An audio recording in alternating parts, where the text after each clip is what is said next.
नमस्कार, हिमाचल दस्तक टीवी में आप सभी का स्वागत है। मैं शकील कुरैशी आपके साथ इस बुलेटिन में जुड़ा हूं। प्रस्तुत हैं आज के प्रमुख समाचार।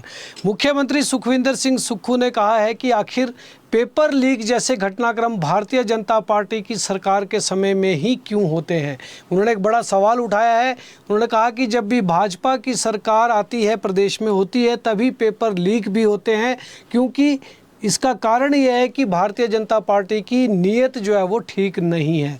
शिमला में स्वर्गीय अटल बिहारी वाजपेयी की पुण्यतिथि के कार्यक्रम में शामिल होने आए मुख्यमंत्री सुखविंदर सिंह सुक्खू ने पत्रकारों से अनौपचारिक बातचीत में कहा कि 3.5 साल से ज़्यादा का समय उनकी सरकार का हो गया है, प्रदेश में कांग्रेस की सरकार बने हुए, मगर आज तक एक भी पेपर लीक नहीं हुआ है। चाहे वो अधीनस्थ कर्मचारी चयन आयोग की बात हो या फिर लोक सेवा आयोग या फिर अन्य कोई भी परीक्षाएं हो, कहीं पर भी कोई पेपर लीक उनके समय में नहीं हुआ और पूरी पारदर्शिता के साथ परीक्षाओं का आयोजन करवाया जा रहा है।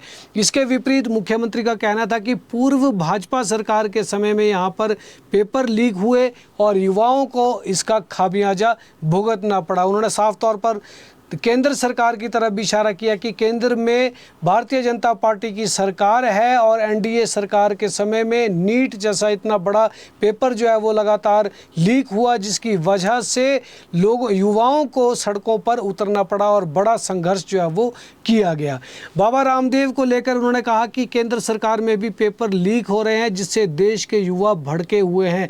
उन्होंने सलाह दी है योग गुरु बाबा रामदेव को कि यदि वो कह रहे हैं कि देश में भ्रष्टाचार हो रहा है और पेपर लीक हो रहे हैं, तो इसके खिलाफ उनको भी अपना आंदोलन जो है वो शुरू करना चाहिए। उन्हें बताना चाहिए कि देश में क्या हो रहा है और किसकी वजह से हो रहा है। तो बाबा रामदेव ने अभी एक बयान दिया है कि देश में भ्रष्टाचार और पेपर लीक जैसी घटनाएं हो रही हैं, तो इसको लेकर मुख्यमंत्री ने तंज कसा और उन्हें कहा कि वो भी एक बार दोबारा से जो है वो आंदोलन करके युवाओं का साथ दे।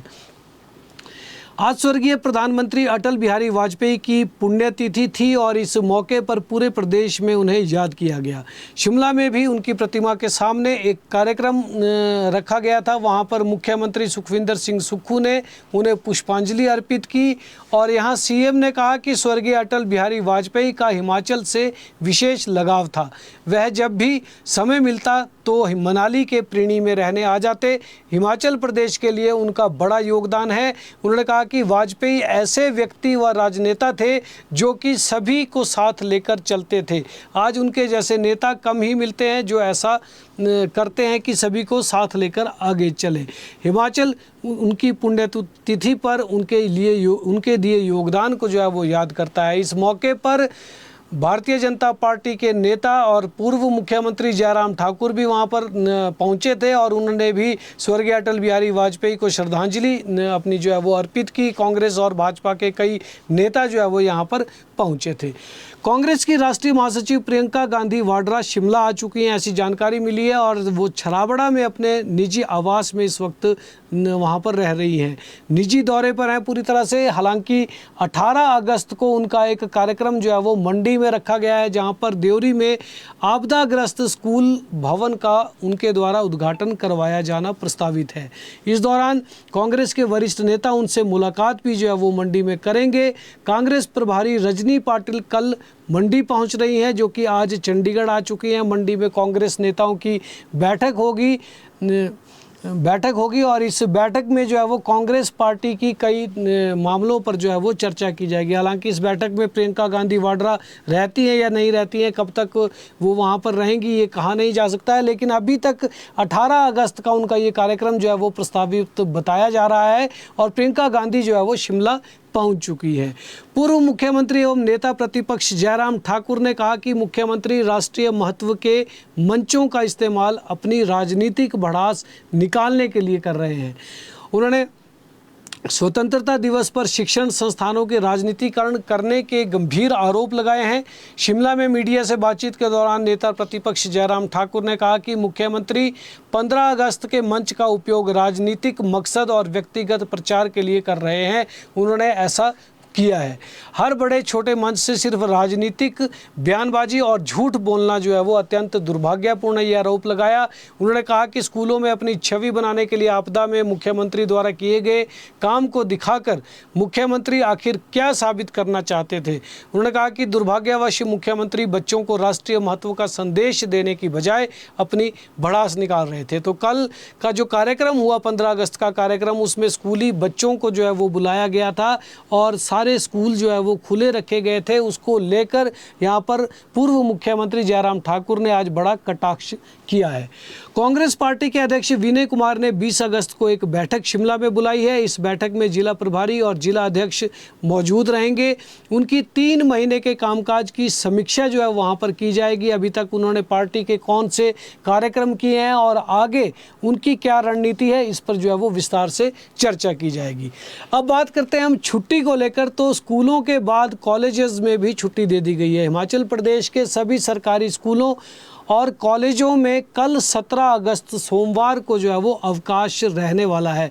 पहले सरकार ने स्कूलों के लिए अवकाश घोषित किया था। मुख्यमंत्री ने कल कार्यक्रम में 15 अगस्त के कार्यक्रम में ये घोषणा की थी, लेकिन रविवार को कॉलेजों के लिए भी आदेश जो है वो शिक्षा निदेशालय द्वारा जारी कर दिए गए हैं। शिक्षा निदेशालय के अनुसार यह छुट्टी स्वतंत्रता दिवस समारोह के एवज में दी गई है। 15 अगस्त को स्कूल स्तर पर, उपमंडल, जिला और राज्य स्तर पर आयोजित स्वतंत्रता दिवस समारोहों में विद्यार्थियों और शिक्षकों ने उत्साहपूर्वक भाग लिया। इसी भागीदारी के मद्देनज़र 17 अगस्त को अवकाश जो है वो घोषित कर दिया गया है। तो सभी स्कूल कल बंद रहने वाले हैं और जो एचपी बोर्ड से एफिलेटेड स्कूल्स हैं, प्राइवेट स्कूल, वो भी जो है वो कल बंद रहेंगे। और इनके अलावा जो जितने भी सरकारी कॉलेजेस हिमाचल प्रदेश में हैं, उन सभी में भी बच्चों को छुट्टी रहने वाली है। पहली बार जो है वो इस तरह का अवकाश जो है वो हिमाचल प्रदेश में देखने को मिला है। प्रदेश की नई उद्योग नीति बनाने में अभी और समय लगने वाला है, क्योंकि अधिकारी जो उद्योग विभाग के अधिकारी हैं नई नीति को तैयार नहीं कर पा रहे हैं। माना जा रहा है कि उनके सामने कई तरह की विषम परिस्थितियां हैं, जिनमें खासकर आर्थिक दिक्कतें हैं, क्योंकि यहां पर निवेश करने वाले निवेशकों को कई तरह की रियायतें देनी होंगी। मगर जिस तरह की परिस्थितियाँ हैं उसमें उद्योग विभाग के अधिकारी भी तय नहीं कर पा रहे हैं कि आखिर क्या इंसेंटिव जो है वो देने चाहिए। इसलिए तीसरी बार फिर से नई उद्योग नीति के लिए समय मांगा गया है और पुरानी नीति को 2 महीने के लिए और एक्सटेंशन जो है वो दे दी गई है। तो कहीं ना कहीं उद्योग विभाग के अधिकारी फंसे हुए हैं। पिछले 8 महीने से, लगभग 8 महीने से ये लोग मशक्कत कर रहे हैं। बावजूद इसके हिमाचल प्रदेश की नई उद्योग नीति इनसे अब तक तैयार नहीं हो पाई है। सरकार ने अपनी लॉटरी शुरू करने के लिए कंपनी के चयन की प्रक्रिया को लगभग शुरू कर दिया है। इससे पहले भी टेंडर डॉक्यूमेंट को मंजूरी मिल गई है, जिसके लिए इंतज़ार किया जा रहा था। इसी महीने के अंत तक कंपनियों को यहां पर प्री बिड बैठक के लिए बुलाया जाएगा। इनके साथ शर्तों पर चर्चा होगी और फिर कंपनी का चयन किया जाएगा। माना जा रहा है कि अक्टूबर महीने में लॉटरी शुरू हो जाएगी। यह लॉटरी ऑनलाइन होगी। राज्य में निजी कंपनी लॉटरी का कामकाज संभालेगी, लेकिन इस पर संबंधित विभाग का पूरा दबाव जो है वो रहेगा। यहाँ कुछ प्रमुख त्योहारों पर बम्पर लॉटरी चलाई जाएगी, तो वहीं लॉटरी टिकट की न्यूनतम कीमत महज 2 रुपये तक रहेगी। किसी भी लॉटरी स्कीम में पहला इनाम 10,000 रुपये से कम का नहीं होगा। तो इस तरह के नियम जो है वो बनाए गए हैं और जल्दी ही हिमाचल प्रदेश में सरकारी लॉटरी जो है वो शुरू होने वाली है।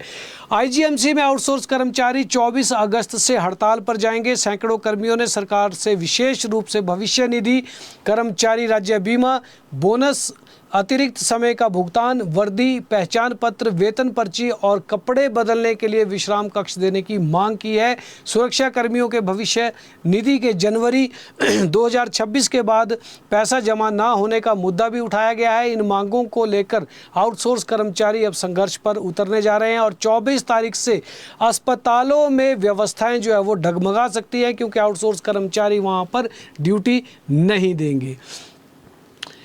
हिमाचल प्रदेश में कर्मचारियों और पेंशनरों की सुगबुगाहट इस वक्त काफ़ी ज़्यादा चल रही है और उनकी एक ही डिमांड थी कि डीए जो है महंगाई भत्ते की किस्त उन्हें मिल जाए। लेकिन पिछले कल 15 अगस्त को मुख्यमंत्री ने कई तरह की और घोषणाएं कर्मचारियों के लिए की, मगर कर्मचारियों को डीए की घोषणा नहीं हो पाई। इससे कर्मचारी वर्ग और पेंशनर वर्ग में काफ़ी ज़्यादा नाराज़गी है, लेकिन एक उम्मीद भी है कि डीए की घोषणा जल्द ही हो जाएगी।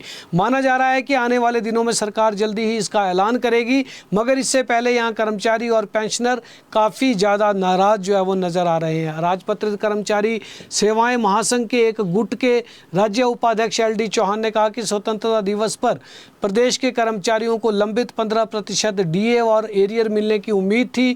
कर्मचारियों को यह भी उम्मीद थी कि कम से कम 5% डीए देने की घोषणा मुख्यमंत्री करेंगे, लेकिन ऐसा नहीं हुआ। उन्होंने कहा कि सरकार जल्द से जल्द ये राहत प्रदान करे। वहीं जो पेंशनरों की संयुक्त संघर्ष समिति है उसके अध्यक्ष सुरेश्वर ठाकुर और अन्य लोगों ने भी इस तरह की बात कही है। उनका कहना है कि पेंशनरों को के साथ वायदा किया गया था, लेकिन वो वायदे जो है वो पूरे नहीं किए जा रहे हैं और कर्मचारियों और पेंशनरों को डीए की घोषणा जो है वो तत्काल की जाए।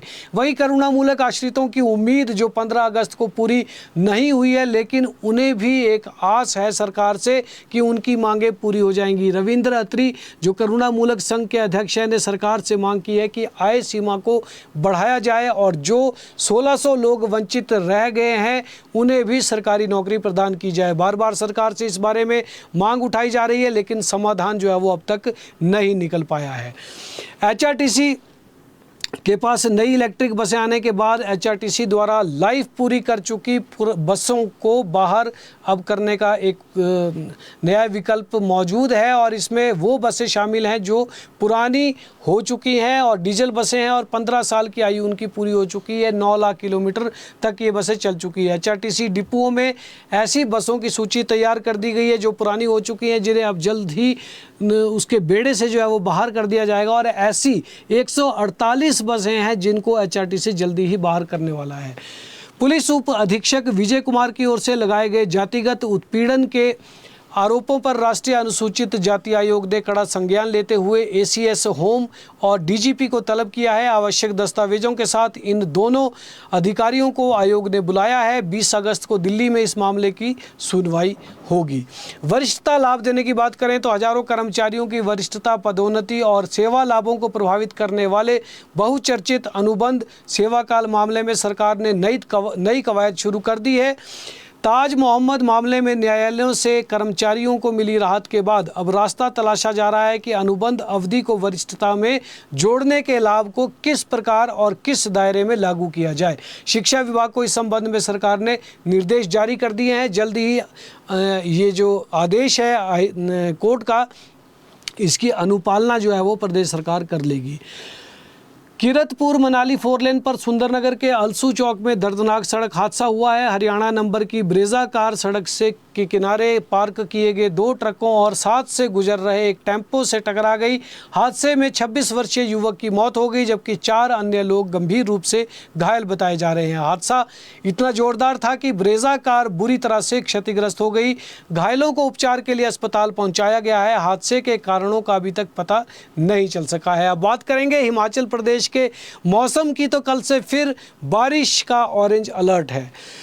हिमाचल प्रदेश में कल से मानसून फिर एक्टिव हो जाएगा। मौसम विज्ञान केंद्र ने राज्य में 17 व 18 अगस्त को heavy to very heavy rainfall होने का ऑरेंज अलर्ट जारी किया है। 17 अगस्त को बिलासपुर, चंबा, कांगड़ा व मंडी में बहुत ज़्यादा बारिश होने की बड़ी चेतावनी जारी की गई है। हमीरपुर, कुल्लू, शिमला, सोलन व सिरमौर में भी इस दौरान कई स्थानों पर भारी बारिश होने का येलो अलर्ट जारी किया गया है।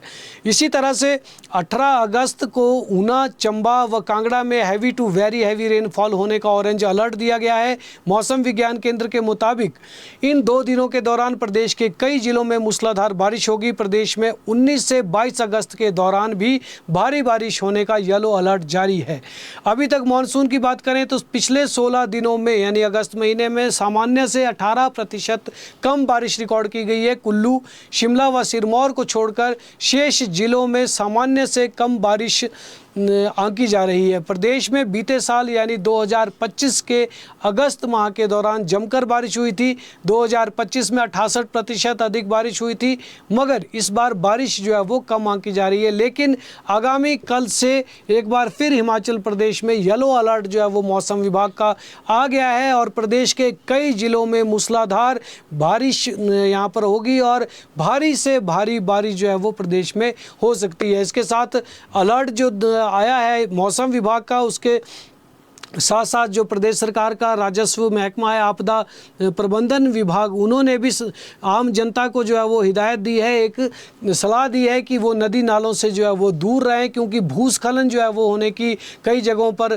यहाँ बहुत संभावना जो है वो जताई जा रही है। भूस्खलन कई इलाकों में हो सकता है क्योंकि पहाड़ी प्रदेश है हिमाचल प्रदेश वहाँ, इसलिए कुछ हादसे जो है वो चंबा में पिछले दिनों हुए भी हैं। उस तरह के हादसे दोबारा ना हो, इसलिए सचेत रहने को कहा गया है। वहीं नदी नालों से दूर रहने की भी सलाह दी गई है। तो कल से प्रदेश में बारिश का दौर एक बार फिर से शुरू हो जाएगा। तो फिलहाल इस बुलेटिन में इतना ही। कल शाम ठीक 6 बजे दोबारा आपसे मिलेंगे। तब तक के लिए इजाज़त दें। देखते और पढ़ते रहें हिमाचल दस्तक।